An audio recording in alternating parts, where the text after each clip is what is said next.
जब भी सामिर और रिया की नजर मिलती, हवा में एक अनकही कशिश सी गूंजती।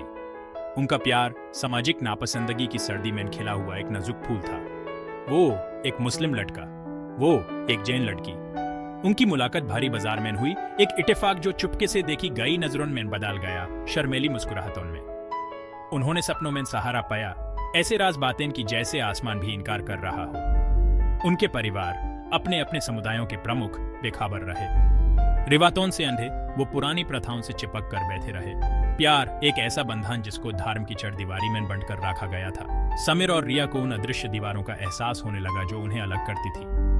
हर साझा हंसी एक बगावत जैसी लगती थी, हर चोरी का पाल उस दुनिया के खिलाफ एक जीत जैसी थी जिसे वो जानते थे। फिर भी उन्होंने सपने देखने की हिम्मत की, ऐसी जिंदगी की कल्पना करने की जहां उनका प्यार कोई गुनाह न हो, एक ऐसी जिंदगी जहां उनका धर्म साथ रह सके, उनके दिल बिना किसी डर के एक हो सके। लेकिन हकीकत हमेशा रास्ते में आ जाती, उनकी नचिज उम्मीद पर लंबे साए डालती।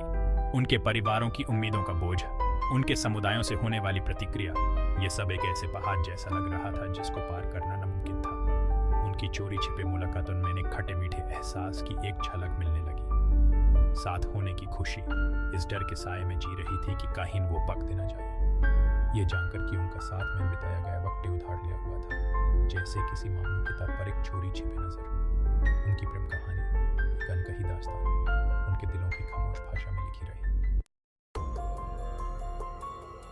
उनकी चोरी छिपे मुलाकातों की खबर रिया के परिवार तक पहुंच गई। उसके माता पिता परंपरा के रक्षक भयभीत थे। उनकी बेटी, उनका गौरव एक अलग धर्म के लड़के के साथ, ये तो सोचा भी नहीं जा सकता। दार एक जहरीले सांप की तरह उनके दिलों के चारों ओर लिपट गया, सारा तर्क निचोड़ डाला। उनकी बेटी की इस गलती ने उनके सम्मान, समाज में उनकी जगह को दागदार करने की धमकी दी। सामना तेज और क्रूर था। रिया विश्वासघात के आरोप में ने अपनी आवाज को खामोश पाया। उसकी विनती, उसके आंसू बहरे कानों पर पड़े। उसके माता पिता सामाजिक दबाव से अंधे होकर सिर्फ अपराध देखते थे, प्यार नहीं।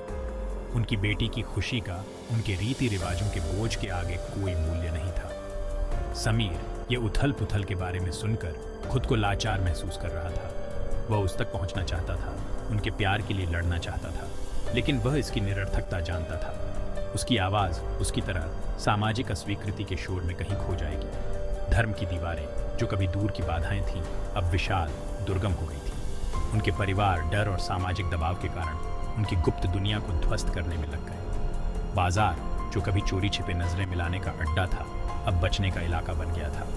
उनके रास्ते जो कभी आपस में जुड़े हुए थे, बेरहमी से अलग हो गए। उनके प्यार के अदृश्य धागे, हालांकि तनावपूर्ण थे, पूरी तरह से टूटने से इनकार कर दिया। दिन हफ्तों में बदल गए।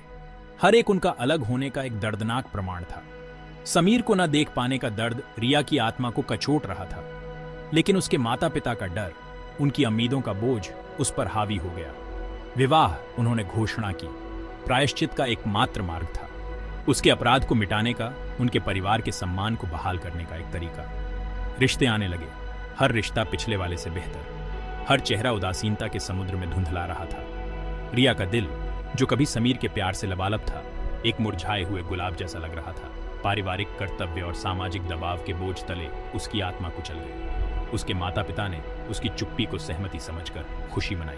उन्होंने एक सुरक्षित भविष्य देखा, उनका सम्मान बचा लिया। वे अपनी बेटी की आत्मा के भीतर की खामोश चीखों से बेखबर रहे। उन्होंने जो बलिदान मांगा, जो प्यार उन्होंने बुझाया, उसने उसके अस्तित्व पर एक अमिट निशान छोड़ दिया। जब रिया की शादी की खबर समीर तक पहुंची तो उसे लगा कि उसका एक हिस्सा टूट गया है। दुनिया जो कभी उनके प्यार से जीवंत थी, धूमिल हो गई। वह जानता था कि वह नहीं लड़ सकता। ऐसा करना उसके परिवार के क्रोध को जोखिम में डालना होगा, उन्हें और शर्मिंदा करना होगा। उसके लिए उसके प्यार ने उसकी चुप्पी, एक ऐसी नियति को स्वीकार करने की मांग की जिसे वह बदल नहीं सकता था।